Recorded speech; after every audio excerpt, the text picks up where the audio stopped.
Doctor Saroj Jain, Subhash Chand Jain, Renu Jain, Anjali Jain, Aarti, Aditya, Aarav, Saanvi, Kuvam Jain, 302 sector 13 Sonipat Haryana.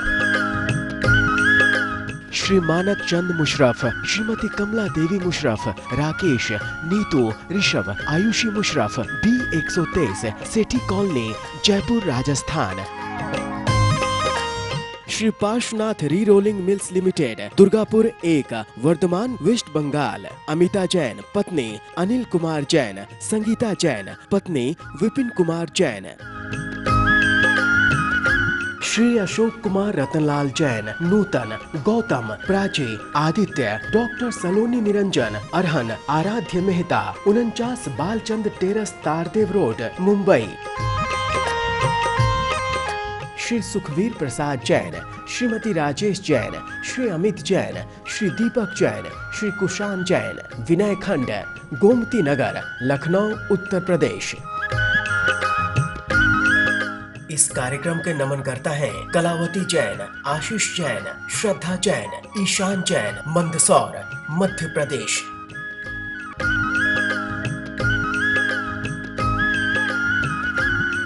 मोक्ष मार्गस्य नेतारं भेत्तारं कर्म भूभृतां ज्ञातारं विश्वतत्त्वानां वन्दे तद्गुणलब्धये। पंच परमेष्ठी भगवान की जय। अगला सूत्र देखिए, प्राग्रैवेयकेभ्यः कल्पाः। प्राग्रैवेयकेभ्यः कल्पाः। बोलिए, प्राग्रैवेयकेभ्यः कल्पाः। प्राग माने पहले, ग्रैवेयकेभ्यः ग्रैवेयकों से, कल्पाः कल्प कहलाते हैं। कल्प कहाँ किनको कहते हैं? आचार्यों ने कहा जहाँ तक इंद्र सामानिक की कल्पना है, ये कल्पना कहाँ तक है? 16वें स्वर्ग तक। तो आचार्य ने सूत्र में स्पष्ट कर दिया, ग्रैवेयकों से पहले जो 16 स्वर्ग हैं वहाँ तक हम उनको कहते हैं कल्प। अर्थात ग्रैवेयकों से पहले के विमानों को कल्प कहा जाता है। ब्रह्मलोकालया लौकांतिकाः। ब्रह्मलोकालया लौकांतिकाः। बोलिए, ब्रह्मलोकालया लौकांतिकाः। ब्रह्मलोक है, आलय माने निवास जिनका, वे लौकांतिक देव कहलाते हैं। लौकांतिक देव कहाँ रहते हैं? ब्रह्म नामक 5वें स्वर्ग के अंत में। ये लौकांतिक क्यों कहलाते हैं? क्योंकि इनके अब संसार का अंत आ गया है, लोक का अंत आ गया।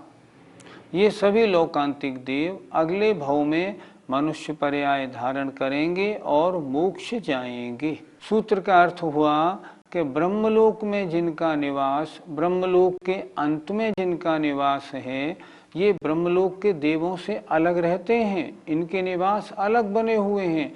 ब्रह्मलोक 5वें स्वर्ग में देव अलग हैं, लेकिन इनसे ऊपर ब्रह्मलोक के अंत में जिनका निवास है वे लौकांतिक देव होते हैं। लौकांतिक देवों के भेद कितने हैं?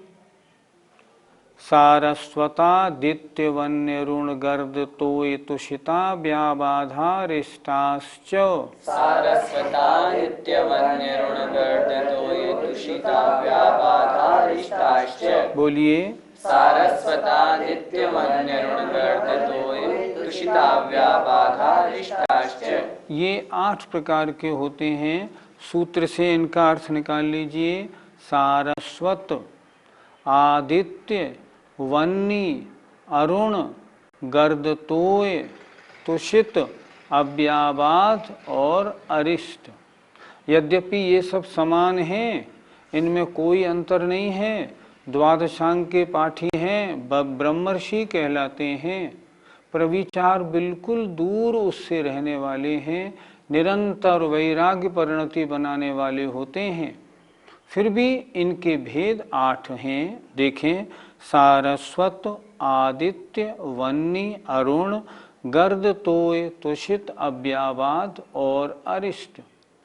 इस सूत्र के अंत में चौ शब्द और दिया है, अर्थात इन 8 के अलावा दो दो के बीच में दो दो और भी भेद हैं, अर्थात सारस्वत के बाद दो और हैं, वन्नी के बाद दो और हैं, आदित्य के बाद दो और हैं। इस तरह कुल मिलाकर लौकांतिक देवों के 24 भेद होते हैं, अर्थात सामान्य से 8 भेद और विशेष से इनके 24 भेद कहलाते हैं। विजयादिषु द्विचर्माः, विजयादिषु द्विचर्माः, बोलिए विजयादिषु द्विचर्माः। विजय आदिषु अर्थात विजय आदि 5 अनुत्तर विमान और अनुदिश विमानों में रहने वाले देव द्विचरम होते हैं। द्विचरम का मतलब अर्थात 2 मनुष्य जन्म लेकर और मोक्ष प्राप्त करने वाले होते हैं।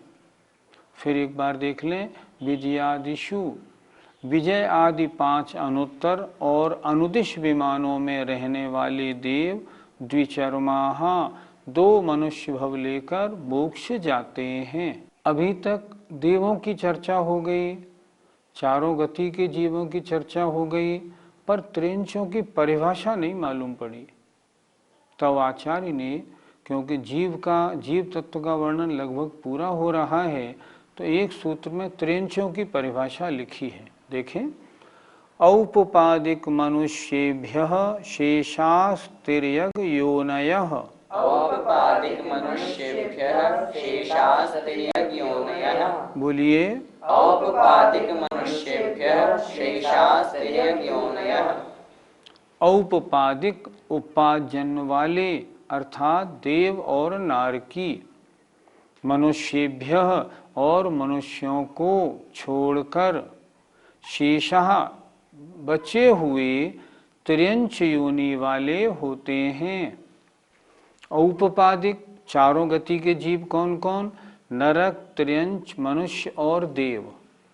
उपाजन वाले नारकी और देव हटा दो, और मनुष्येभ्य मनुष्यों को हटा दो।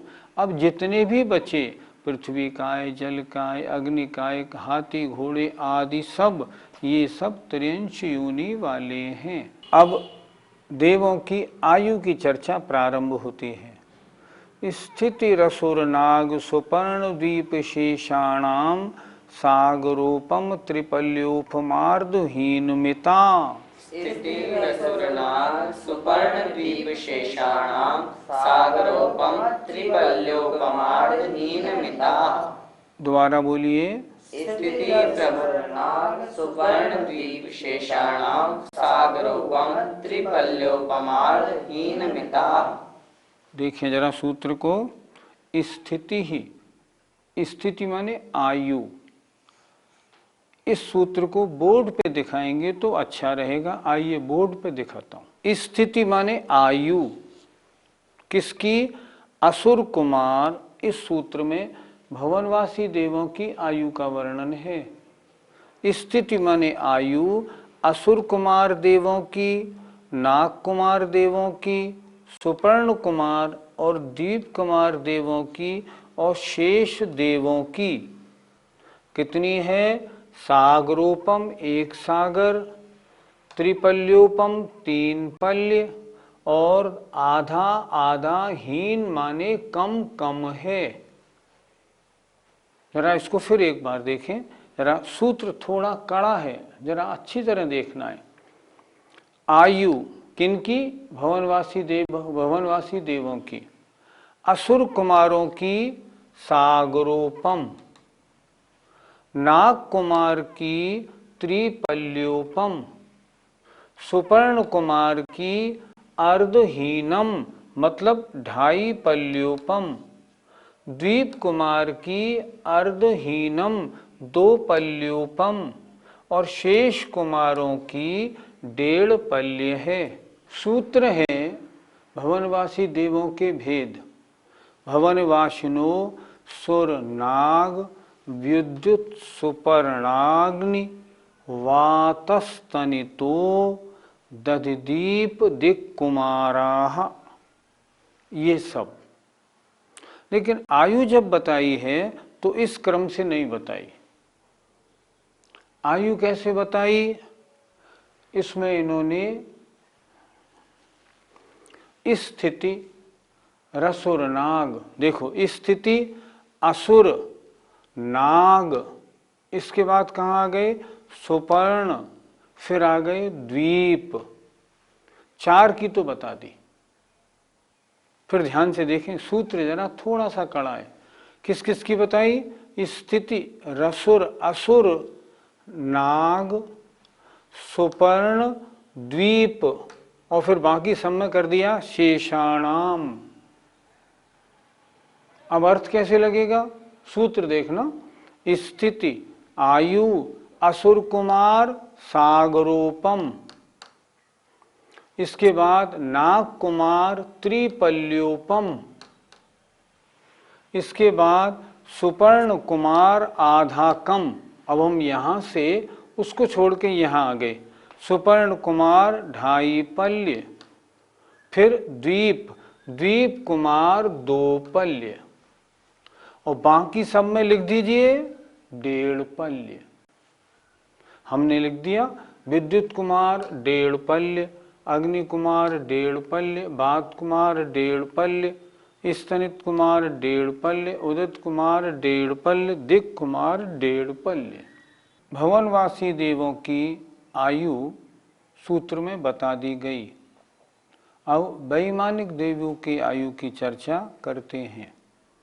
प्रश्न है, भवनवासी के बाद व्यंतर और ज्योतिषी देवों की आयु बताते, लेकिन आचार्य ज्योतिषी और व्यंतरों की आयु आगे अपने आप बताएंगे। क्यों? कि उन्हें सूत्र थोड़े बनाने थे और थोड़े सूत्रों में अपनी बात कहनी थी।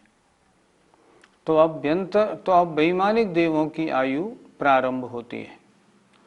सौधर्मैशानयोः सागरोपमे अधिके, सौधर्मैशानयोः सागरोपमे अधिके, बोलिए सौधर्मैशानयोः सागरोपमे अधिके। सौधर्म और ईशान स्वर्ग वालों की आयु सागरोप में 2 सागर से कुछ अधिक है।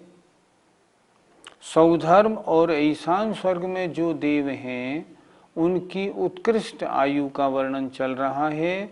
उनकी उत्कृष्ट आयु 2 सागर से कुछ अधिक है। सच पूछा जाए तो 2 सागर उत्कृष्ट आयु है, पर अगर कोई देव अपनी आयु का घात करके दूसरे स्वर्ग में आए, पहले दूसरे स्वर्ग में, तो उसको आधा सागर आयु ज़्यादा मिलती है। तो घातायुष्क के अनुसार 2.5 सागर है, वास्तविक आयु तो 2 सागर ही है। अगर मान लीजिए किसी जीव ने 2 सागर आयु का बंध किया तो वो कहाँ जाएगा? वो जाएगा पहले दूसरे स्वर्ग में। और किसी ने 2 सागर एक समय की आयु का बंध किया तो कहाँ जाएगा? तीसरे और चौथे स्वर्ग में। लेकिन अगर घातायुष्क होगा, घातायुष्क कौन होते हैं? जिन्होंने पहले ज़्यादा आयु बांधी। मान लो किसी मुनि महाराज ने मान लो और पहले ग्रह की आयु बांध ली, बाद में संयम से च्युत हो गए और परिणामों के अनुसार नीचे गिरे और मान लो पहले दूसरे स्वर्ग में जन्म लिया, तो उनको आयु कितनी मिलेगी? आधा सागर ज़्यादा, मतलब 2.5 सागर। तो यहाँ क्या हुआ कि ये जो आधे का विधान है ये घातायुष्क की अपेक्षा है। वैसे सौधर्म और ईशान स्वर्ग की उत्कृष्ट आयु 2 सागर है। त्रिलोकसार आदि ग्रंथों में 2 सागर का ही उल्लेख मिलता है। सूत्र का अर्थ क्या बना? सौधर्म और ईशान इन दोनों सागरों की आयु, इन दोनों स्वर्गों की उत्कृष्ट आयु 2 सागर से कुछ अधिक है। कुछ अधिक घातायुष्क की अपेक्षा है और 2 सागर आयु उत्कृष्ट आयु। वैमानिक देवों की आयु कितनी है ये चर्चा अपनी चल रही है। अब सानत कुमार और माहेंद्र स्वर्ग के देवों की उत्कृष्ट आयु कितनी है इसका सूत्र देखें। सानत कुमार माहेंद्रयोः सप्त, सानत कुमार माहेंद्रयोः सप्त, बोलिए सानत कुमार माहेंद्रयोः सप्त। सूत्र का अर्थ हुआ सानत कुमार और माहेंद्र स्वर्ग के जो देव हैं उनकी उत्कृष्ट आयु 7 सागर है, और घातायुष्क है तो आधा सागर अधिक है। अधिके सम में लगाना है 12वें स्वर्ग तक। सूत्र का अर्थ देखें, सानत कुमार माहेंद्र यो हो, सानत कुमार और माहेंद्र तीसरे और चौथे स्वर्ग के देवों की उत्कृष्ट आयु 7 सागर कुछ अधिक है घातायुष की अपेक्षा। अब अगला सूत्र देखते हैं। त्रिसप्त नवैकादश त्रयोदश पंचदशभिरधिकानि तु। त्रिसप्त नवैकादश त्रयोदश पंचदशभिरधिकानि तु। बोलिए। त्रिसप्त नवैकादश त्रयोदश पंचदशभिरधिकानि तु। अब कितने युगल और बचे? 6। 8 युगल में 2 युगलों की चर्चा हो गई, सौधर्म ईशान की हो गई, सानत कुमार माहेंद्र की हो गई। अब इस सूत्र में जो लिखा है आचार्य ने उसका ढंग क्या है? अंत में शब्द दिया है अधिकानि तु, अर्थात पिछले स्वर्ग से इन 6 युगलों में इतने इतने सागर आयु ज्यादा है। ध्यान से देखना आप, सूत्र में क्या लिखा? त्रिसप्त नव एकादश त्रयोदश पंचदश भी, अर्थात आगे के 6 युगलों में पिछले स्वर्ग से इतने सागर आयु अधिकानि तु ज्यादा है। हम कैसे लगाएंगे फिर? तीसरे युगल में कितनी आयु लिखी इन्होंने? त्रि का मतलब 3 में 7 जोड़ो, क्योंकि पहले सानत कुमार माहेंद्रियों में 7 लिखी थी ना, और उससे 3 ज्यादा लिखी है। तो क्या हुआ? तीसरे युगल में 3 और 7 10, चौथे युगल में सप्त 7 और 7 14, सब में 7 जोड़ें। 5वें में 9 और 7 16, छठे युगल में 11 एकादश 11 और 7 18, और फिर त्रयोदश 13 और 7 20, और पंचदश 15 और 7 22 सागर। इतना चलना है। इसमें करना इतना है अपने को, पिछला 7 सब में जोड़ देना है। इसको फिर एक बार समझते हैं। तीसरे युगल माने ब्रह्मोत्तर, तो तीसरे कल्प में अब उत्कृष्ट आयु कितनी हो गई? 3 और 7 10, और अधिके और जोड़ देना। फिर 7 और 7 14, अधिके और जोड़ना घातायुष की अपेक्षा। 9 और 7 16, अधिके लगाना, और 11 और 7 18 में अधिके लगाना। बाकी 20 और 22 में अधिके नहीं लगाना है, क्योंकि इनमें घातायुष्क पैदा नहीं होते। इस तरह वैमानिक देवों में, कल्पोपन्न देवों में 16वें स्वर्ग तक के देवों की आयु का वर्णन यहाँ हो गया। 16वें स्वर्ग तक के देवों की आयु बता दी गई। अब जो ग्रैवेयक, अनुदिश और अनुत्तर विमान में रहने वाले देव हैं, उनकी उत्कृष्ट आयु कितनी है, इसका वर्णन अगले सूत्र में है। देखिए, आरणाच्युता दूर्ध में कैकेन, नवसु ग्रैवेयकेषु विजयादिषु सर्वार्थ सिद्धौ च। बोलिए।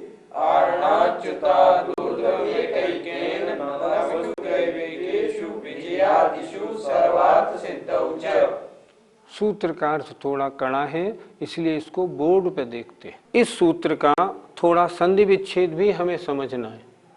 देखिए, आरण अच्युतात्, आरण अच्युत सर्ग से। आरण अच्युत स्वर्ग की आयु 22 सागर पहले बता दी। अब ये कह रहे हैं आरण अच्युत स्वर्ग से ऊर्ध्वम ऊपर, एक एकेनो एक के द्वारा, नवशु ग्रैवेयकेषु 9 ग्रैवेयक और अनुदिशों में, और विजयादिषु अनुत्तर विमानों में और सर्वार्थ सिद्धि में उत्कृष्ट आयु होती है। सूत्र थोड़ा कड़ा है, अच्छी तरह समझ लीजिए।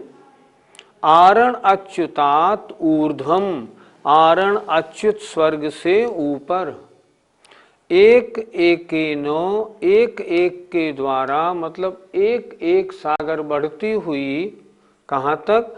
9 ग्रैवेयक और अनुदिशों में, और विजयादिषु, विजयादिषु विजय आदिक अनुत्तर विमानों में और सर्वार्थ सिद्धि में आयु जाननी चाहिए। फिर एक बार देखते हैं और समझते हैं।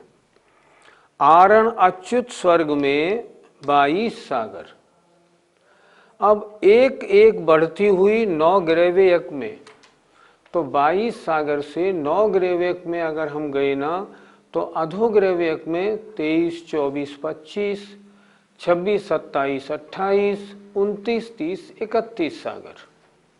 अनुदिशों में कितनी हो गई? 32 सागर। और विजय आदि अनुत्तर विमानों में और सर्वार्थ सिद्धि में 33 सागर उत्कृष्ट आयु है। सर्वार्थ सिद्धि को अलग क्यों कर दिया? विजयादिशु से हमारा काम बन जाता। आचार्य कहते हैं यहाँ उत्कृष्ट और जघन्य का विधान है, लेकिन सर्वार्थ सिद्धि में मात्र 33 सागर का ही विधान है, यहाँ जघन्य आयु नहीं होती। देखिए, ये पहला दूसरा स्वर्ग है सौधर्म ईशान, यहाँ की आयु 2 सागर से कुछ अधिक घातायुष की अपेक्षा। यहाँ आए सानत कुमार महेंद्र 7 से कुछ अधिक। अब इसमें 7 में 3 जोड़े तो यहाँ 10 से कुछ अधिक, 14 से कुछ अधिक, त्रिसप्त नव 16 से कुछ अधिक, फिर 18 से कुछ अधिक, 20 से कुछ अधिक, और आरण अच्युत में 22 सर्ग, 22 स्वर्ग, 22 सागर उत्कृष्ट आयु है। इसमें अधिक नहीं लगाना, इन दोनों में अधिक नहीं लगेगा, 12वें स्वर्ग तक अधिक अधिक लगाना है। यहाँ 12वें स्वर्ग में शतार सहस्त्रार में 18 सागर से कुछ अधिक उत्कृष्ट आयु है गातायुष की अपेक्षा। इसके बाद ऊपर आए तो इनमें आनत प्राणत में 20 सागर और आरण अच्युत में 22 सागर आयु उत्कृष्ट है। अब इससे ऊपर और चले, एक एक 9 ग्रैवेयक में, ये 9 ग्रैवेयक बने हैं। 9 ग्रैवेयकों में 3 ग्रैवेयक अधोग्रैवेयक कहलाते हैं, 3 मध्यम कहलाते हैं, 3 ऊर्ध्व कहलाते हैं।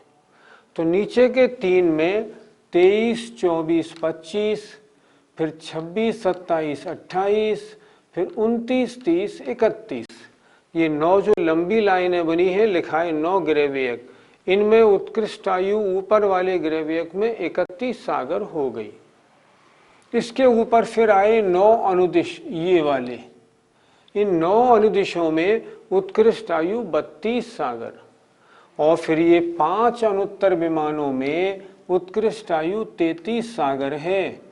बीच में जो सर्वार्थ सिद्धि है इसको अलग इसलिए रखा है क्योंकि सर्वार्थ सिद्धि विमान में जघन्य आयु नहीं होती, अन्य 4 अनुत्तरों में जघन्य आयु होती है। इस प्रकार वैमानिक देवों की आयु का वर्णन हुआ। इस प्रकार आज की पाठशाला में हमने भवनवासी देवों की उत्कृष्ट आयु के बारे में समझा, और उसके बाद 16 स्वर्गों की उत्कृष्ट आयु, ग्रैवेयक, अनुदिश और अनुत्तरों की आयु के बारे में जानकारी की कि इनमें उत्कृष्ट आयु कितनी होती है। घातायुष्क जो देव होते हैं उनके बारे में जानकारी की। अब इसके आगे इन देवों की जघन्य आयु कितनी होती है, इसकी चर्चा अब अगली पाठशाला में करेंगे। हमें उम्मीद है कि आपको पाठशाला तत्वार सूत्र की आयु का विवरण ज़्यादा कड़ा नहीं लग रहा होगा, क्योंकि हमारी कोशिश सरलता से समझाने की है। थोड़ी आप मेहनत करेंगे तो बात समझ में आ जाएगी। आइए, जय Jinendra. Doctor Saroj Jain, Subhash Chand Jain, Renu Jain, Anjali Jain, Aarti, Aditya, Aarav, Saanvi, Kuvam Jain, 302 sector 13 Sonipat Haryana. Shri Manak Chand Musharraf, Shrimati Kamla Devi Musharraf, Rakesh, Neetu, Rishabh, Ayushi Musharraf, B123 Sethi colony, Jaipur, Rajasthan.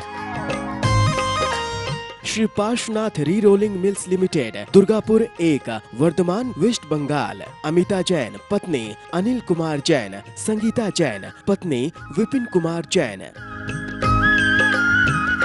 Shri Ashok Kumar Ratanlal Jain, Nutan, Gautam, Prachi, Aditya, doctor सलोनी निरंजन, अरहन, आराध्य मेहता, 49 बालचंद टेरस, तारदेव रोड, मुंबई।